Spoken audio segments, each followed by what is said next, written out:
Салют, друзья! Это очередная серия студийных новостей от Producer Edition и первый зимний выпуск.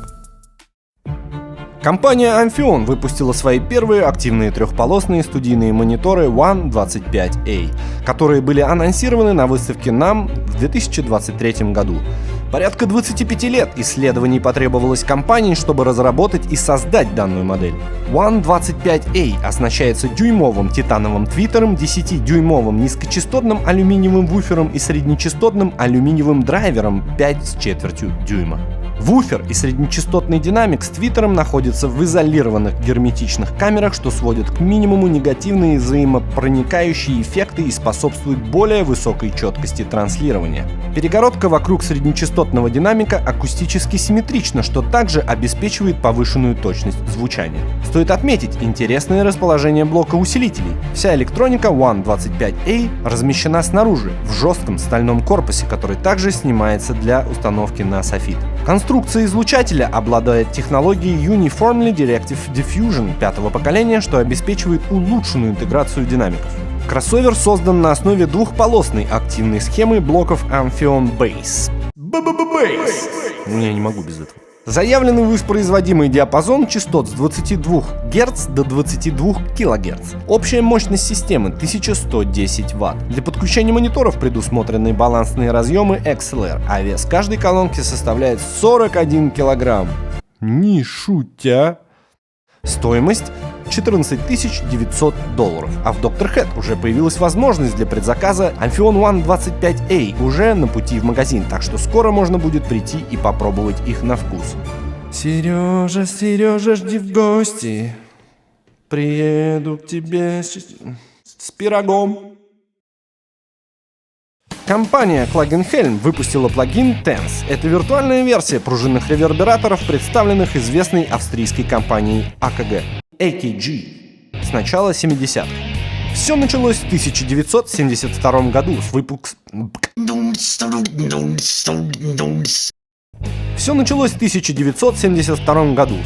BX20. По размеру его можно было сравнить с холодильником, но несмотря на это он занимал гораздо меньшую площадь, чем доступные в то время пластинчатые ревербераторы.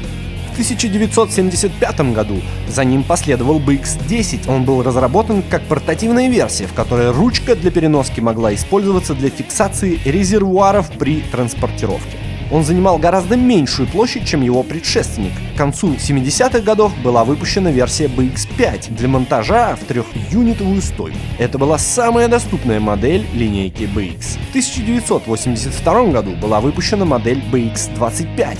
В этом воплощении линейки BX удалось увеличить длину пружины примерно на 20%. При этом размер корпуса уменьшился на 60% по сравнению с моделью BX20.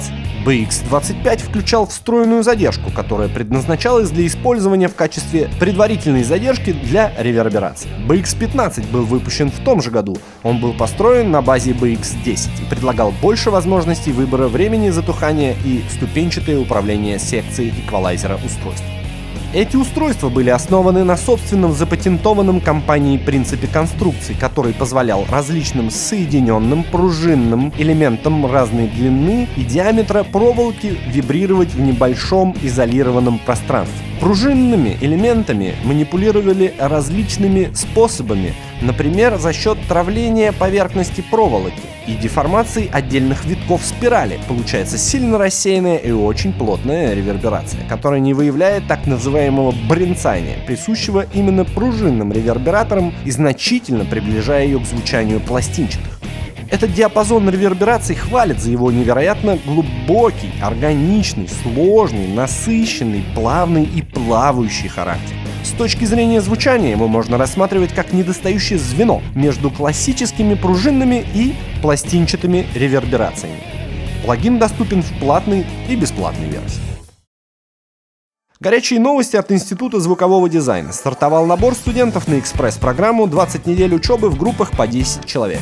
Если вы уже знакомы со звуковой сферой и уверенно владеете программами для звуковой обработки, то это возможность улучшить свои навыки по одной из 4 специализаций.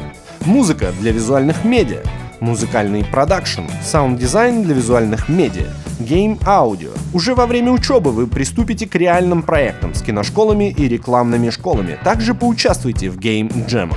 А в конце обучения у вас будет полноценное портфолио, готовое к демонстрации потенциальным работодателям. Проходить программу можно очно и онлайн. Старт 16 января 2024 года. Вебинар профессии «Звукорежиссер» и «Саунд-дизайнер. Искусство создания звука». Онлайн-лекцию будет вести Василий Филатов, основатель Института звукового дизайна. На лекции Василий расскажет о специфике работы, какими навыками нужно обладать для работы в индустрии, затронет тему того, каким образом саунд-дизайнер и звукорежиссер может управлять эмоциями зрителей. Начало 7 декабря в 19:00. Все подробности и ссылки в описании ролика. Для тех, кто занимается написанием музыки, а в частности увлекается сэмплами, мы потихоньку выкладываем в нашей группе различные сэмпл-паки. Ознакомиться и приобрести можно, нажав на вкладку «Товары». Если вам требуется качественная работа со звуком, вы можете обратиться к нам. Мы с радостью проконсультируем по интересующим вас вопросам. На этом у нас все. Спасибо за вашу поддержку и отклики. До новых встреч!